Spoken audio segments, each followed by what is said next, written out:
The world is becoming increasingly proficient at telling stories that deny God. As such, we need Thinking Christian to become as natural as breathing. Welcome to the Thinking Christian podcast. I'm Dr. James Spencer. Through calm, thoughtful, theological discussions, Thinking Christian highlights the ways God is working in the world and questions the underlying social, cultural, and political assumptions that hinder Christians from becoming more like Christ. Now, on to today's episode of Thinking Christian. Hey everybody, welcome to this episode of Thinking Christian. I'm Dr. James Spencer, and I'm joined today by Dr. Paul D. Miller. He is the author of The Religion of American Greatness, What's Wrong with Christian Nationalism, that's published by IVP. He's also a professor of the practice and co-chair for global politics and security at Georgetown University. And so we're going to have a conversation about Christian nationalism and some of the attendant problems that are created by that movement. And Paul, just great to have you here, and welcome. Thanks for being here. Thank you so much for having me on your show. I appreciate it. Yeah.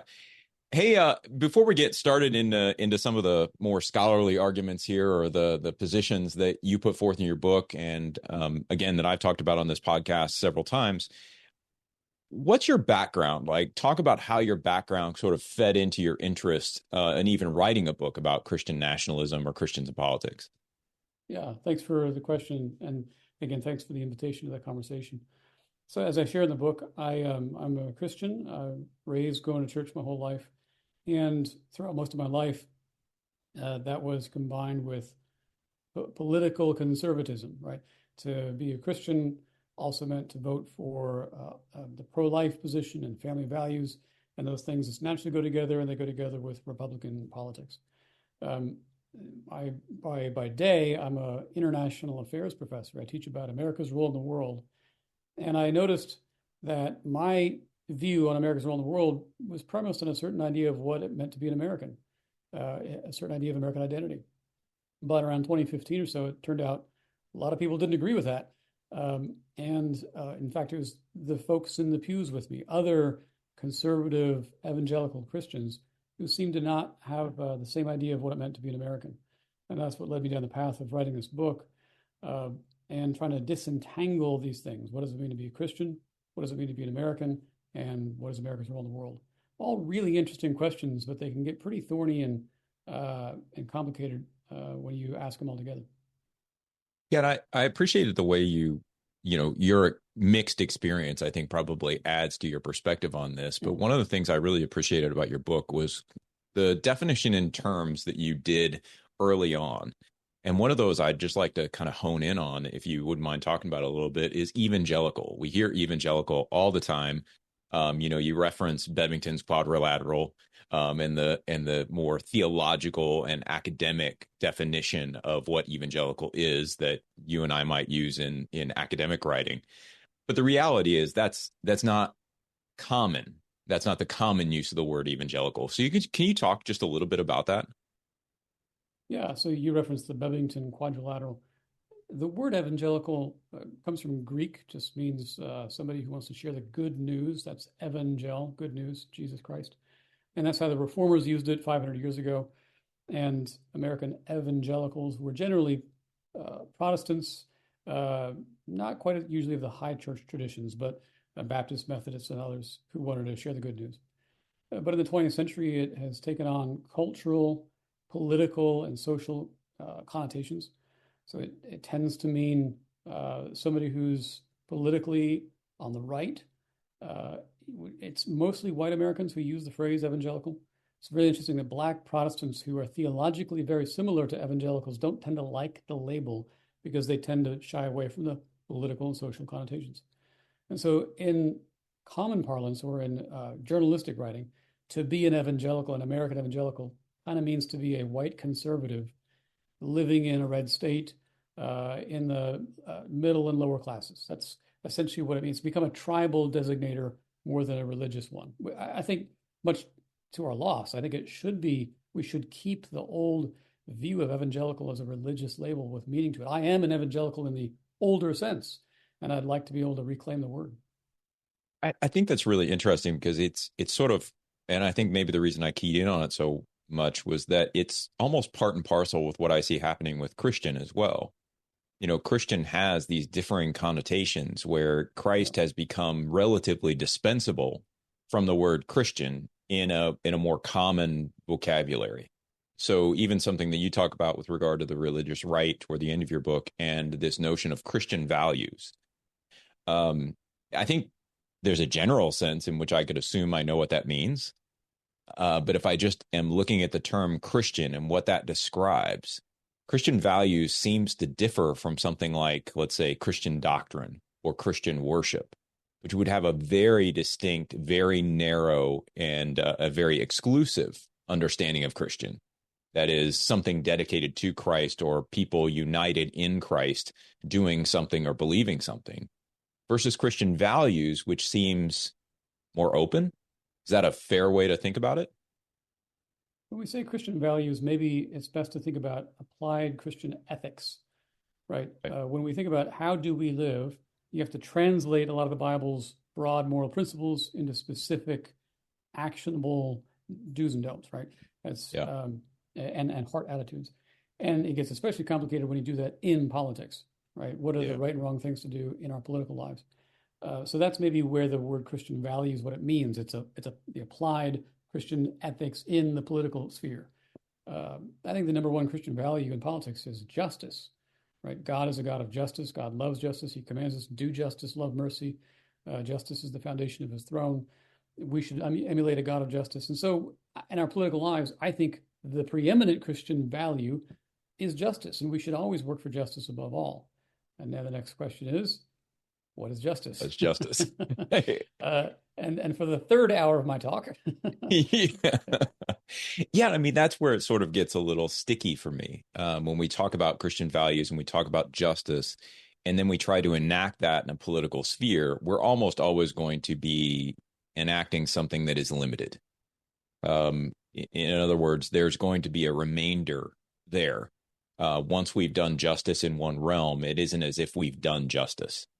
There's, these areas where we simply can't complete the task of doing justice and showing mercy on that political level. Yeah, and I think it's important to recognize that we don't simply do justice in the political sphere, narrowly understood. Justice isn't just something the government does and we engage with when we vote. Justice is a whole life calling. In every realm of life, we are called to bring order and flourishing to all things. And the bringing of order is the work of justice, because you are arranging things in the order they are meant to be ordered and giving them their due. That is definitionally what justice is. So when parents order their household and raise their children, they are doing justice in a sense. And when we in our workplaces bring order and flourishing to our lives of work and bring flourishing from the work of our hands, that is the work of doing justice.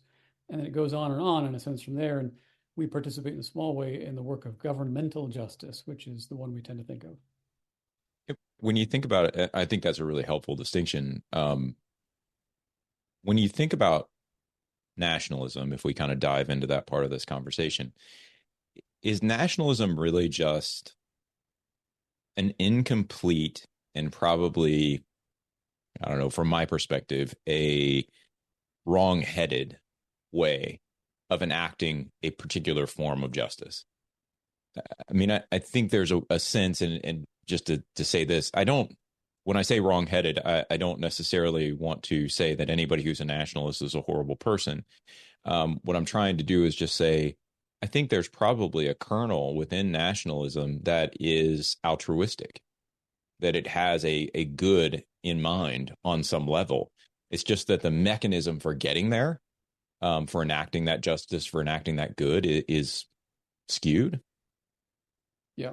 So I'm enough of an Augustinian to say that every single thing in the world has a seed of goodness in it, and is also distorted, and in its distortion is disordered and leads to sin and injustice. And so the good that nationalism, I think, maybe reflects or reaches for is unity, oneness, kind of cultural solidarity, and the strength that comes from groups that are unified. Right? Those are true things. I think that nationalism doesn't actually accomplish any of that. It actually is quite counterproductive. It is actually divisive, and it undermines unity and creates division and so forth. and it ends up being unjust and destructive. But we can affirm maybe the vision that they hold up. I think nationalism ends up being unjust because it's the shortest way to say this. Nationalists want to sort of fabricate by coercion that cohesion, that solidarity, that oneness. It doesn't actually exist anywhere. There's no such thing as a culturally homogenous nation anywhere on earth, and certainly not in America. We are a culturally pluralistic people. Nationalists feel that as a problem because pluralism is hard. It can be inconvenient. It can be uncomfortable. And so a nationalist kind of rebels against that and wants to create a sense of unity. I would respond, our unity as Americans should be around the principles of the Declaration, the Constitution, and it should be around our story of progress over generations in becoming a people more truly aligned with those principles of the Constitution and Declaration. We are growing more just over the generations. That's the story of being an American, and I love it. It's inspiring. That should unify us. We are not and cannot be unified by a common Anglo-Protestant cultural template. That might have been true in the 1790s, but it was only true because we deliberately excluded Africans and Indians and women and the lower classes from us. And so, yeah, we were united culturally at that point only because of coercive exclusion. That's the danger of nationalism. All manufactured unity depends upon coerced exclusion. And I don't want to go back to that. I don't think anybody does. Yeah, that's a really great way to think about it, is that it does require a coerced conformity to a set of norms that are determined by a ruling class. It has almost like a proletariat bourgeoisie feel to it. You know, if we applied some of those Marxist terms, there's an odd identity politics embedded within it that require anyone who wants to be a part of the group to conform to the ideals and way of life of that group. And that certainly isn't something that rings true in America. I mean, you talk a little bit about, the context of liberalism, but then also the interesting illiberalism that comes out of things like the Christian right or Christian nationalism, because there is a sense in which there's a real movement in which Christian nationalists, the Christian right, within their political ideology, they want people to conform, which is an illiberal idea. Yeah, you mentioned identity politics there. Yeah. I say in the book, I think it's helpful to think of identity politics and nationalism as the same thing seen from different angles, right? People on the right criticize identity politics as minorities practice it because that's balkanizing America, because that is fragmenting our unity. Well, what is Christian nationalism if not identity politics for mostly white Christians? That's exactly what Christian nationalism is. And identity politics for minorities is essentially the nationalism of small groups, right? It's ethnic nationalism. Yeah. And if it's uncomfortable for, we used to have a Black nationalist movement. There were Black secessionists in the 1960s, Malcolm X and so forth. And conservatives generally frown on that. And so if it was bad back then for them to do it, why is it okay for us now to do it? I tend to think that all of these sorts of identity politics movements can be unhelpful. There's a version of identity politics which is necessary just for kind of group survival. I understand that. And maybe we want to talk more about that. But, it's by and large unhelpful and fragmentary. Yeah, why don't we go ahead and talk about that? What is that version? You have a couple things in the book that I think will connect with this part of the conversation. So there's what we could almost say a soft version of identity politics that's almost necessary for cohesion amongst difference. And so talk a little bit about that. When I say that, pardon my voice. When I say there's a version that is necessary, under Jim Crow, like during the Civil Rights Movement, the Civil Rights Movement was, in a sense, a form of identity politics. It was African Americans advocating for their rights.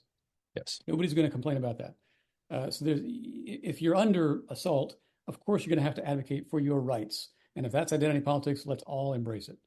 Yeah. But then there's a further version of identity politics where you're not advocating for your rights, you're advocating for your supremacy. And that is quite dangerous. Today, I know there's actually a lot of Christians who feel that they are under assault and who think that we need to embrace whatever you want to call it. We need to embrace the nationalism or the identity politics of advocating for Christians' rights. And I think my response there is we've been really successful in advocating for principles of religious freedom over the last several decades. Religious freedom is now more well entrenched in American constitutional law today than it ever has been in our entire history. I know that's going to sound counterintuitive to some people because they might think, oh, wasn't it so much better 100 years ago? Not if you were Catholic, not if you were a Black Protestant, not if you were charismatic. It was not great at all. You had no religious freedom in the full sense. Yeah. What we've done is we've lost sort of high-class Protestants have lost some power, but we have gained in principled religious freedom.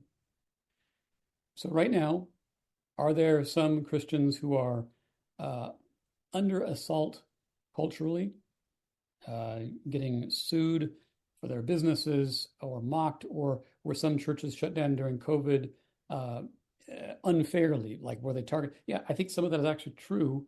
It's also true the courts have been really, really good about vindicating Christians' rights again and again for the past two and a half decades.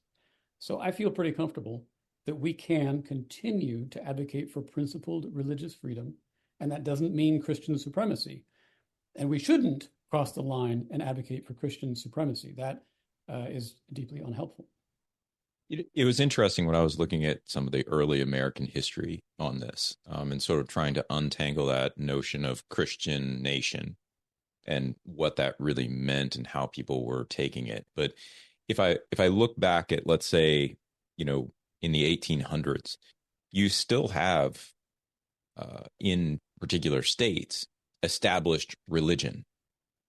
There were still state churches. There were still, potentially tax money or benefits going to particular denominations within Protestantism. And that certainly created problems within Protestantism, but it also created problems with Jews, with Catholics who were part of those states. And so Pennsylvania, for instance, had religious tests for governmental service that was specifically Christian and precluded Jews. Well, that was ultimately flagged, changed, and that became one of those moments where I think what you're describing, you're seeing now an increase in religious freedom, but probably a decrease, or at least a potential decrease, in Christian power. Yeah. In other words, if only Christians can serve in government and only a particular stripe of Christian can serve in government, obviously Christians are going to exercise an undue influence within the culture. Once that sort of opened up, then it raises the ability for Jews, for Muslims, for whomever to serve in those offices and exercise influence in that way. And so throughout America's history, what I found was that we may have been founded, and I wouldn't deny the influence of Christian principles, Christian ideas, even the Bible, on some of the founding documents. I don't think it's exclusive, and you reference that in a couple of your chapters. But I would also say the movement has been away from an exclusive Christian nation and toward a more religiously free nation. Yeah. That just, I agree with that sort of description of how things evolved. Now, I know that some Christian nationalists and some people on the right use the history and they say, look, we had state-established churches in the 1830s, so therefore the founders were okay with it and we should go back to that. Right. Or they say we had mandatory prayer in public schools clear into the 1960s. We need to get back to that. And my response is, no. Actually, it was bad when we had state-established churches in the 1830s. That the founders were wrong, and we shouldn't feel imprisoned by their mistakes. We're not imprisoned by their mistakes on race. We've overcome that. Let's also overcome their mistakes on church-state relations. The founding is really interesting. There was really two contradictory principles at work during the founding on church-state relations. On the one hand, you have the First Amendment. I like to joke that The drafting committee that wrote the First Amendment, there was 6 guys on it. I think it was like a Presbyterian, 2 Congregationalists, a Unitarian, a Catholic, and they adopted the political theology of the Baptists. um, you're welcome, right? I'm a Baptist. And the First Amendment is about, it's about the closest you can get to a perfect political theology in a written earthly document. Religious freedom, disestablishment for all. The government's not going to be involved, and we will have governmentally free churches. At the same time, you had a lot of carryover from Christendom happening in the colonial era and into the state governments. And so these things coexisted side by side in tension. Over time, the First Amendment has essentially won out, and that other tradition has died out, I think for the better. But that's why I think some Americans, they look back at history, they cherry pick the things they like, and they say, well, we need just to get back to that. I'm like, no. It's good that we've moved on. Yeah, and I think it was fascinating. I think one of the things that I found as I dug into it was one of the early antagonists, let's say, to state established churches was Isaac Backus, a Baptist preacher. Yeah. And his concern was deeply theological. It wasn't even about a principle of law. What he was saying is that these state established churches don't allow the church to be the church, and they don't allow the state to be the state. And that when these two come together, neither one functions properly. And so they need to be not isolated from each other and kept totally apart, but they need to be distinguished from one another and have clear lines of, for lack of a better term, separation. Yeah. And his, it seems like his primary concern, or the Danbury Baptist letter that often comes up in separation of church and state issues, these are Protestants concerned about state established Protestant churches. This isn't about, Christians versus Muslims or Christians versus sectarians or, anything like that. This is a working out of the First Amendment really at the state level. And I think as, some of those things work themselves out, I agree with you. I think we're in a better place. Yeah. I do think the church should be segmented off. That does kind of oh, go ahead, please. Sorry. I was going to riff on the wall of separation thing for a little bit. If that's yeah. You probably know this, but the guy who coined the term wall of separation was a Baptist theologian. It's Roger Williams. Roger Williams, the point was, we need a wall to protect the garden of the church from the wilderness of the world, because of millennia of history that showed that when they intermingled, the church got the raw end of that deal. Caesar is really good at hijacking the churches and abusing them, taking them as handmaidens and cheerleaders for his secular agenda. And so the Baptists, and now most Protestants, understand the need to protect the integrity and the independence of the church from the state's predations. When Thomas Jefferson wrote that letter to the Danbury Baptists, it was a campaign document. He was trying to win their support by appealing to the Baptist doctrine of the separation of church and state. Now, I understand today maybe we can go too far to the point of a state-enforced secularism. That's not at all what I support, but I think it is helpful to remind ourselves we as Christians should jealously guard the prerogatives and the independence of the church. That's a good thing. But I think that drives into another question you address in your book, this sort of idea of neutrality. And so as we think about working out the relationship between the church and the state today, there is a sense in which I think we'd love to have the state just be neutral. But the reality is that that's virtually impossible. Even just if we harken back to our conversation about justice. What is justice? Well, that's going to be driven by some sort of framework, some sort of intellectual way of seeing the world, understanding of what justice actually is. And as the government goes about its job of ensuring justice, that model of justice is going to be pulled in. There's a sense in which I think, common grace, some sort of overwhelming good, this idea that we can recognize what justice is sort of innately, is going to play into that. But then there's also other things that influence that and sort of skew it. And so as you talk through that sort of neutrality issue, I really like the way you framed that. And I'm wondering if you can just comment on that and give a little bit of a summary for folks. How do you think through that neutrality issue? Yeah, this is a really, really tough one. And the language of neutrality comes from a constitutional doctrine espoused by the Supreme Court called viewpoint neutrality. The First Amendment says that the government can't tell us what to worship or say or print. Then the government ought to be neutral towards different views on these things, right? That's viewpoint neutrality. Now, a lot of philosophers and theologians have taken issue with this and said neutrality is actually impossible, sort of epistemologically. If you push on it hard enough, you can't really be truly neutral. And I think that if you really push on the argument, theologically they're correct, but I think the practical implications of that, they've overblown. I think that the government should aspire to be as neutral as possible. And I recognize it's not possible to be fully, perfectly neutral in all things. For example, what does it mean to be a man, right? Are biological males man, or can you just decide that you're a woman? Even you can't be neutral on that. The government can't be neutral. It has to make laws that say one thing or the other. So I acknowledge you can't be neutral on that. In some cases, the government simply has to kind of decide. Yeah. But by and large, neutrality is a good thing to aspire to wherever we can. This came up a lot in the famous debate about drag queen story hour. You're familiar with the debate. You're shaking your head. Yeah.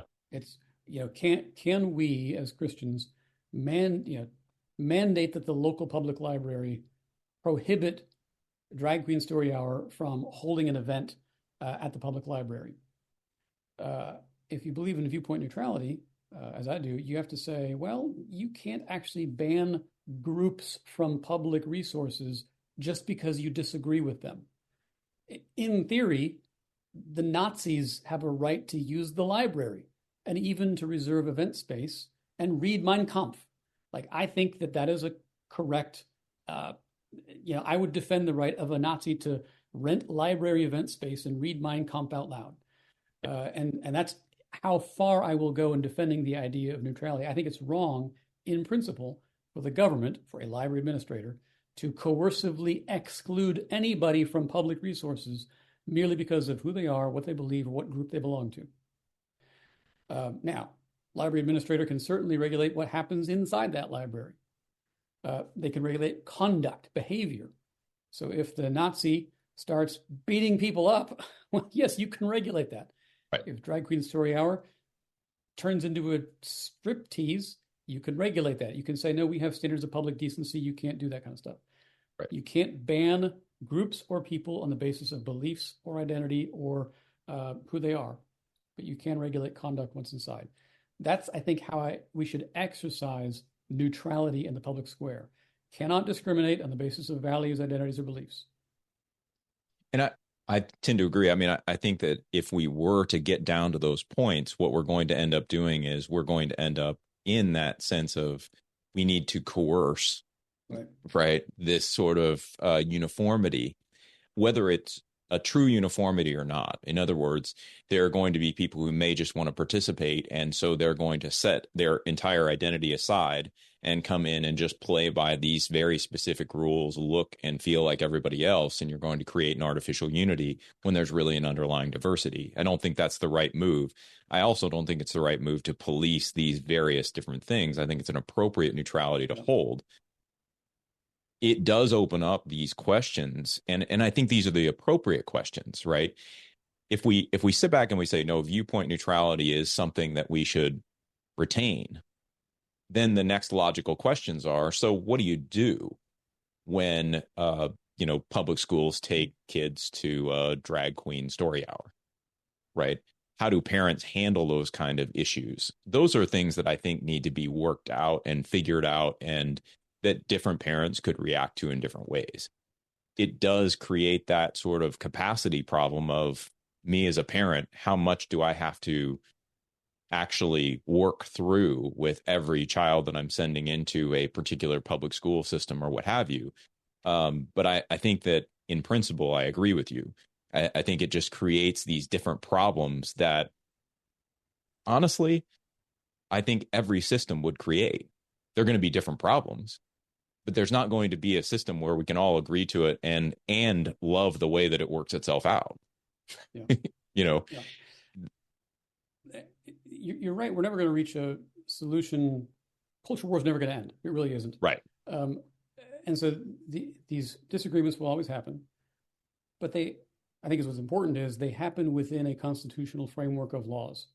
Yeah. And the preservation of that framework is itself just and good, and I think it's a Christian principle to sustain that framework. Yeah. And I want to stress this quite a lot because I think it's something that Christians, well, I think all Americans have lost sight of.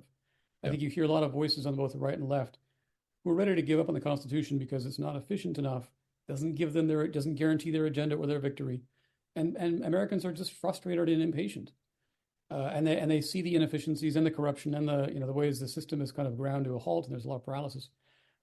But the danger is, I'll just focus on the right for the moment, that you hear voices on the right who are ready to throw out the Constitution to replace it with some kind of, Christian Caesar. And I just want to know if the people advocating that have ever read a book of history. Do you know how that turns out? There's not a good track record of unaccountable government. A constitution is a method of keeping the government itself accountable. Remember what James Madison wrote in the Federalist Papers? The first duty of a government is to control the governed, and the second is to control itself. Control itself, yeah. Yeah, exactly. The entire history of mankind is a history of governments abusing their power and doing terrible things. And the Constitution is what helps keep the government reined in. And we throw that out at our peril. You just don't know what Pandora's box you're opening up. When we lose the Constitution, we lose everything. So you might try to elect a Christian Caesar. How are you going to guarantee that he keeps the faith, or that the next Caesar is a Christian, or that he's going to do anything right? Right. And I think there's only so far that Christian principles can actually take you when you're governing. I think I would argue that there's a reason that the church and the state are distinct.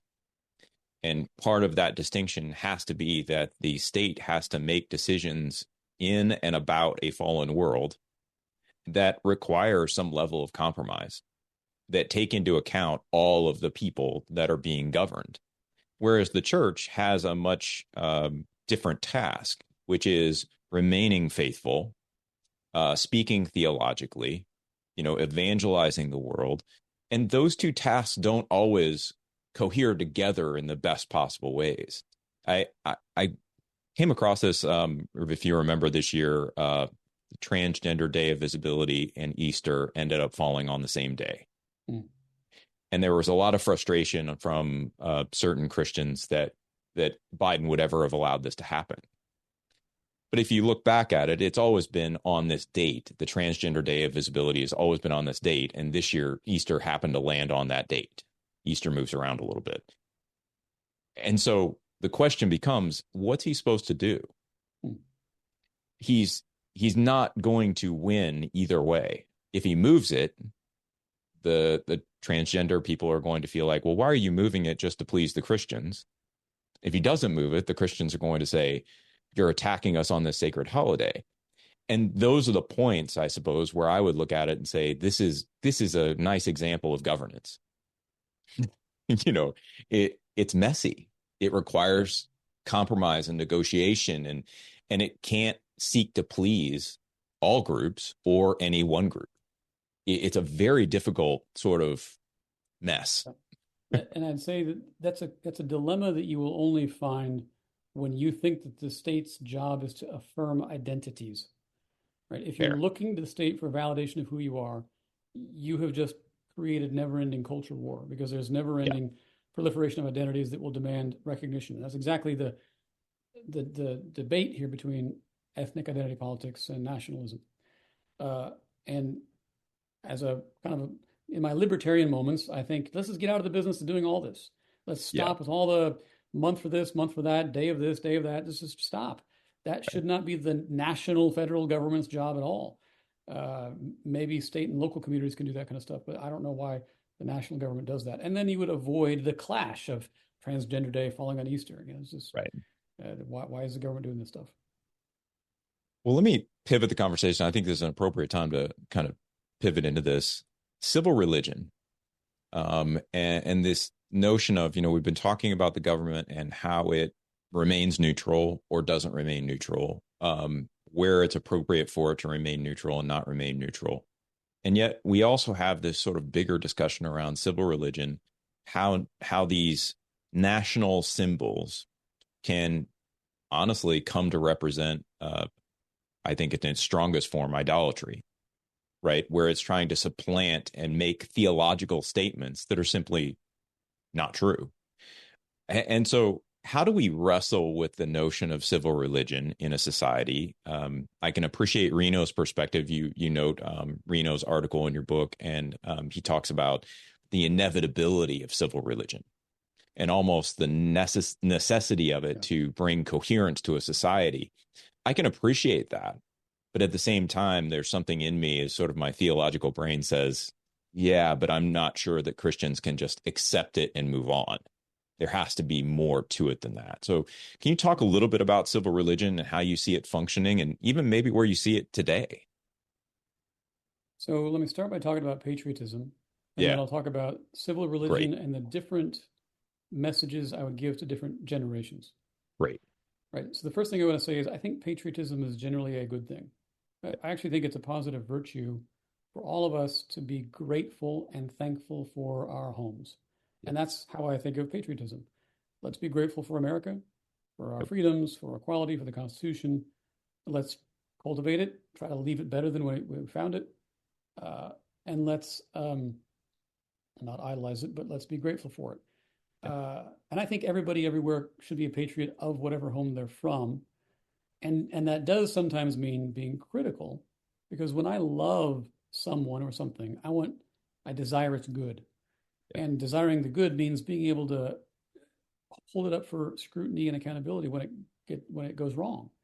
Right. So there's no tension between patriotism and a healthy criticism, a grateful criticism of how we could do better. Yeah. That leads into civil religion, which I think it was the pageantry of patriotism. Yeah. I have a soft spot for this stuff. I served in the military, wore the flag on my shoulder.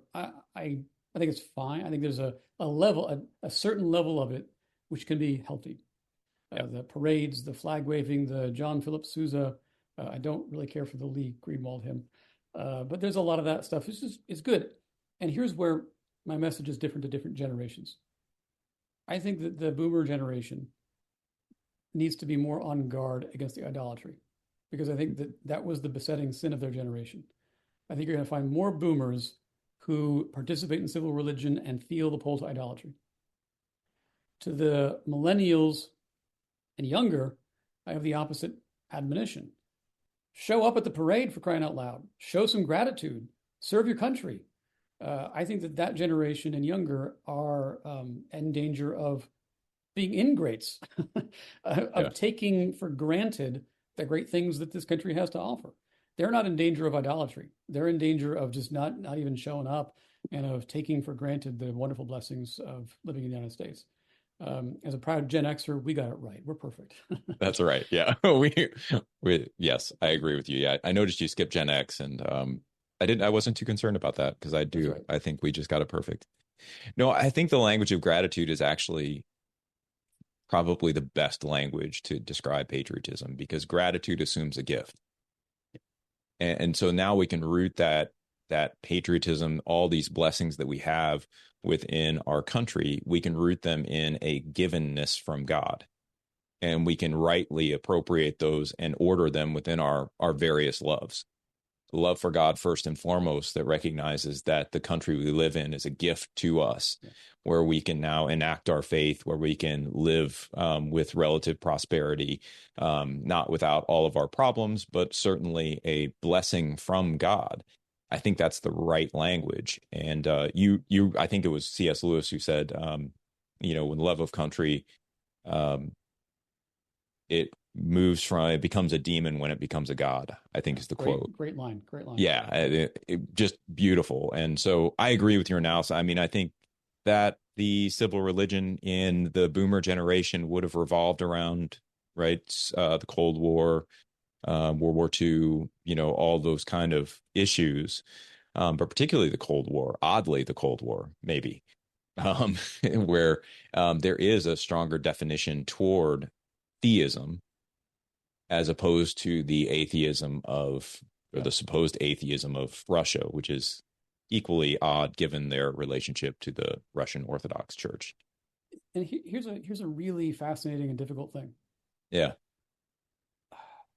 Cold War was a just war. Yeah.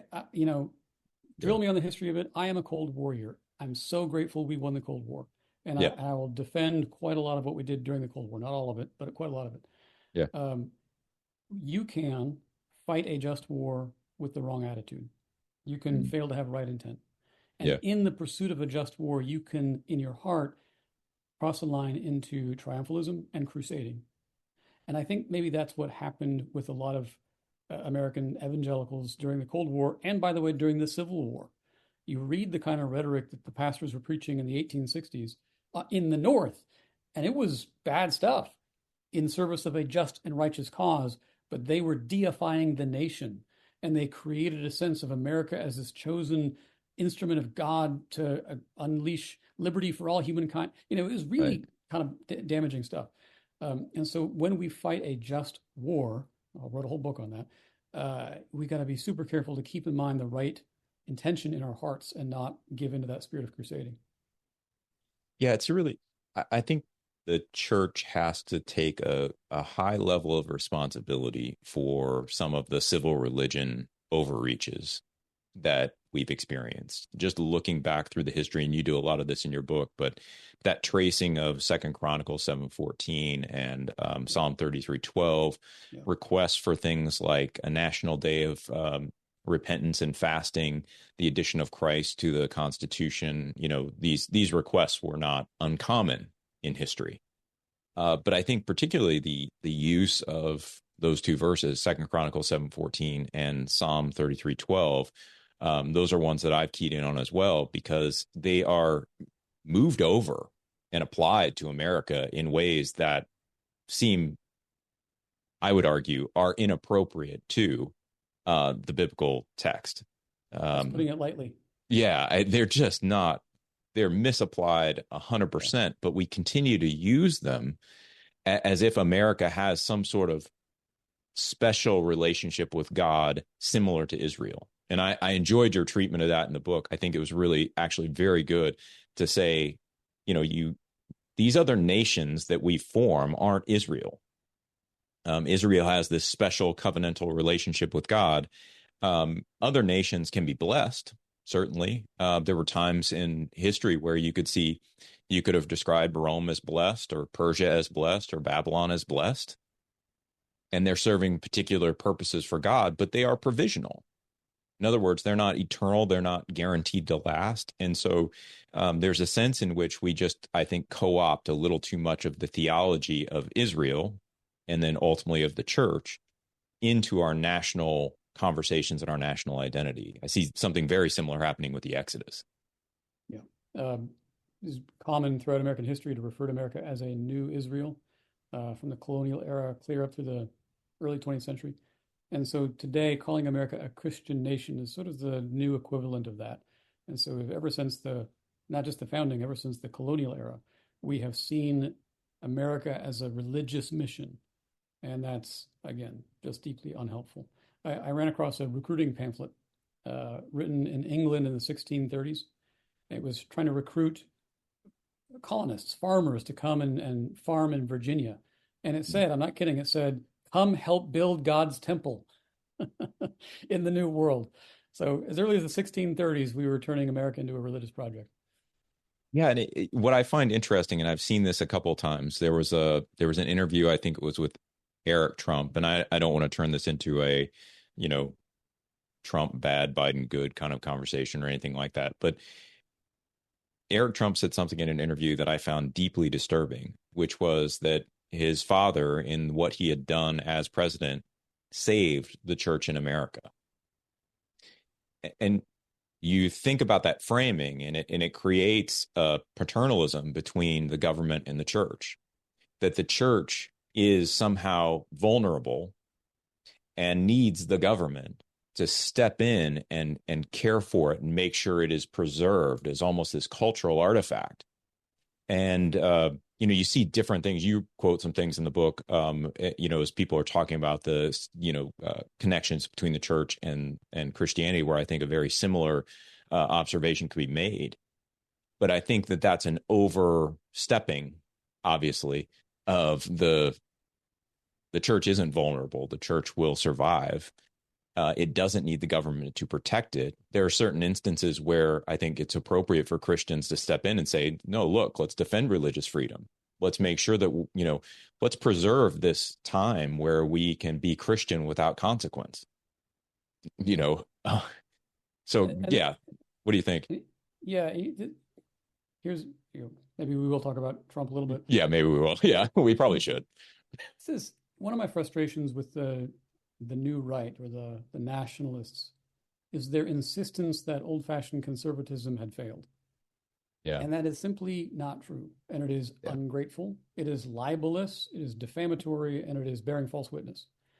Because it is precisely the old conservative movement that for 45 years has worked patiently and with great difficulty to build the conservative legal movement that has resulted now in 2.5 decades of unbroken Supreme Court victories on religious freedom and federalism and a whole bunch of other issues.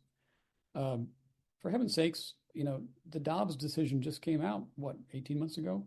Yeah. And it's a weird time to doubt the vitality of old-fashioned conservatism. That Dobbs decision is almost the crowning achievement of the 45-year-old conservative legal movement. So I'm frustrated, and I think it's bearing false witness to say that the old-fashioned conservatism somehow had failed. No, we're just now seeing some of its greatest successes. And that's not thanks to the new right or the new nationalism. That's thanks to 4.5 decades of work, which we're now in the process of throwing out.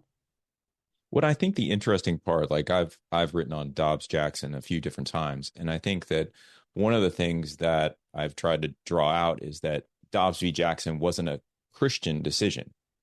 It was a conservative decision. The Christian decision is that sort of coercive element, like no more abortion ever. Right. We're done with it. That's a Christian decision, and that's the one that we should be.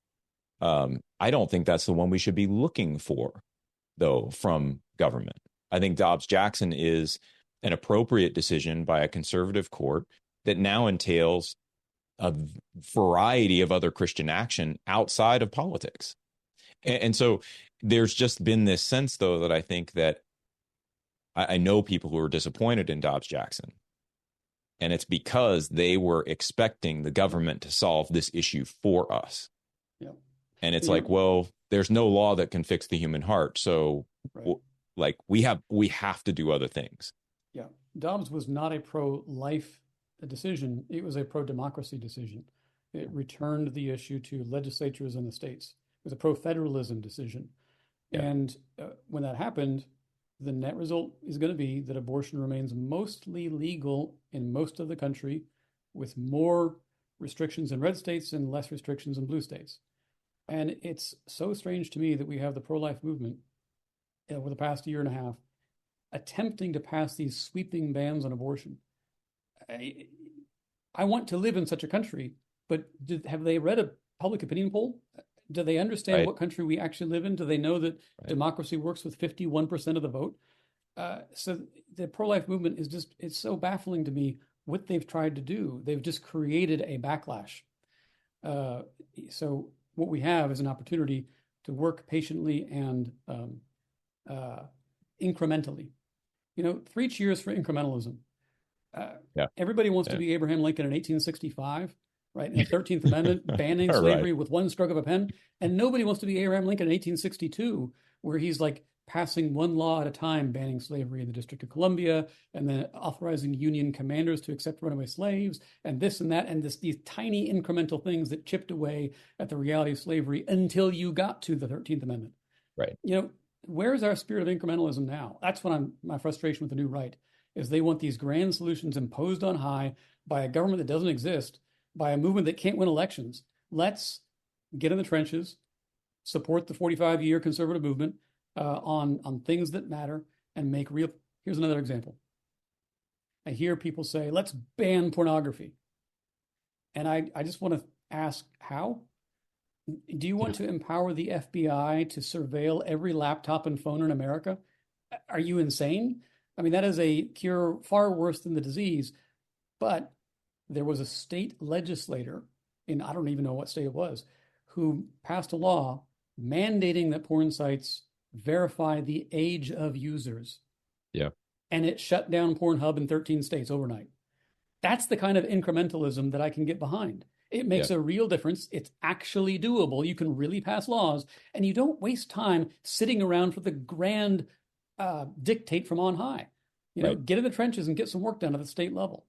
Yeah, I believe that was Utah, if I'm remembering correctly, and they're the convergence of this is something I talk about I wrote a book on aspects of this, but it was the intervention or the intersection of technology and politics. Because you look at those decisions, and yes, they did a lot of wide sweeping good, just like you're talking about. And then you have VPNs that allowed people to log in as if they were nowhere. In other words, they couldn't be located geographically, and they can still look at it. And so there's all of these intricacies that are going to have to be addressed at a policy level. But I think the intricacies of some of those things lend themselves to incrementalism. These things have to be addressed at a very small scale in the details, as opposed to just a broad policy and say, oh, we're done with it. Well, how are you done with it? Like, how is that even possible? Real policymaking. And again, I worked for the government for 10 years. Real policymaking is pretty boring. It is full of details and minutia. That's why people spend their lives studying the stuff and getting degrees in the stuff. And then we get derided as the elites and the experts, and people don't trust us. It's very, again, I go back to the ingratitude. If you really care about this stuff, you've got to drill into the details and show a little gratitude for the folks who actually know what they're talking about. So let me ask, we're kind of getting close to the end of time here. I wanted to talk through just a couple of other things. Number one, as I read your book and I'm looking at Christian nationalism and I'm seeing the dynamics, particularly on the Republican side, that do hold to, let's say, Christian values that would probably be amenable to most Christians, particularly sanctity of life issues, probably some within the educational realm, those kind of things. And yet there's this nationalist strand that isn't doing anyone any favors. And is probably skewing us away from things like you're talking about, this incremental work within conservatism that can actually produce strong change. How do we as Christians start to think differently about not just, maybe I'll say it like this, how can Christians begin to frame these issues not just in terms of the big ticket items, economy, abortion, the big topics, but actually thinking it through from a more philosophical perspective?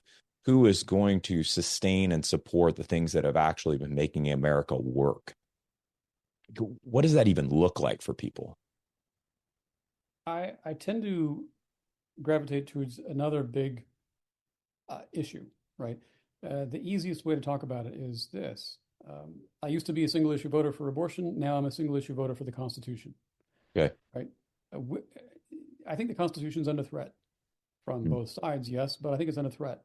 And I think that sustaining a constitutional framework is the best, most loving thing I can do for my neighbor in my political life. Without the Constitution, it doesn't matter what my opinion about abortion is. I only have the ability to advocate for abortion policy because I live under a constitution that gives me free speech, free assembly, petition of grievances. I can lobby I can run for office, right? Without those things, it doesn't matter what you or I think about abortion. Yeah. If we live under a dictator, they'll make abortion policy one way or the other. They don't care what we think. Sustaining the Constitution is a Christian value. Sustaining the Constitution is a vision of justice for all. It is a way of loving my neighbor politically. And I am extremely concerned by let's do the both sides thing. Okay. Yeah. So I think that the left has been unhelpful in its century-long habit of interpreting the Constitution the way it has, and I don't like it, and I don't want it to continue. Yeah.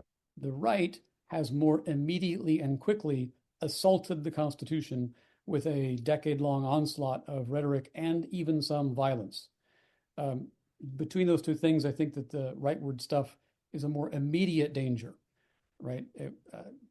Yeah, I remember fair. January 6th, and I think that January 6th was, I fear, a foreshadowing of more to come. And that kind of thing is not compatible with constitutional government or with love for my neighbor. You can't cheer on January 6th with love for your neighbor. You just can't. So maybe I'll stop there. No, I mean, it's really I teach a Bible study on Wednesday mornings, and so we're recording this on Wednesday. For those of you who are out there, we covered Romans 12, and one of the things you read in Romans 12 is about outdoing one another in showing honor. It's about not repaying evil with evil, but doing what is honorable in the sight of others. And I think that we need to keep that in mind as Christians. What does it look like to discern what is going to be understood as being honorable within the public square? We've sort of lost that notion a bit in our maybe overzealous quest for right and wrong. Eagerness to troll the libs. Yeah, exactly. Well, last question. This is a question I ask all my guests. What do you think Christians should be thinking about today to help them be more faithful disciples of Jesus Christ? Go to church. Read the Bible. I think there's plenty of people out there calling themselves Christians who aren't doing that. Love your families, stay married, raise your kids. Yeah. If you're not doing those things and you're out there complaining about the state of America today, you're the problem, right? So there's a baseline of human decency that you need to hold yourself up to first. If your question is, what can we do to cultivate our Christian public witness in the public square? I would return to the idea of advocating for justice for all rather than anybody's tribal supremacy, upholding the Constitution, speaking the truth, discerning the truth prayerfully, resisting conspiracy theories and lies, and speaking with graciousness. Always speak the truth with love. I fear many have gotten in the habit of allowing themselves to speak libelously, ungraciously, uncharitably, hatefully, because they say, oh, I'm just telling it like it is, because the other side does it too, because they deserve it, or whatever the reason is. Well, I mean, actually, the Bible tells us to keep your speech gracious, and to love even your enemies, right? Love your neighbor and love your enemies as well. Now, I know how hard that is. Perhaps I've been a bit cantankerous even during this hour. But let's all work hard to keep our speech gracious and loving as well as truthful. Yeah, very good. Well, Paul, I appreciate the book. I appreciate you being on the podcast. This has been a great conversation, and just appreciate your work in this area. I think it's absolutely necessary for this day and age for Christians to wrestle with the relationship between Christianity and the state, Christianity and politics. And so I think your book does that really, really well. So for all of you out there, my recommendation would be just to go out and get The Religion of American Greatness. I'll put a link in the show notes for everybody. Recommend getting it from IVP. They've given me a 20% discount code. So just encourage you to go and get this book and read it and digest a bit. Paul, again, thanks for being here. Really appreciate having you on the show. Thank you. I appreciate it. All right, everybody. We will catch you on the next episode of Thinking Christian. Just want to take a second to thank the team at Life Audio for their partnership with us on the Thinking Christian podcast. If you go to lifeaudio.com, you'll find dozens of other faith-centered podcasts in their network. They've got shows about prayer, Bible study, parenting, and more. Our world can feel chaotic and uncertain, but we don't have to live enslaved to fear. Christ has promised me and you his peace, and throughout Scripture has provided powerful tools and practical steps to help us experience greater freedom. I'm Jennifer Slattery, lead host of the Faith Over Fear podcast, inviting you to join me and my team as together we learn how to starve our fears and feed our faith. Subscribe at lifeaudio.com or wherever you access podcast content.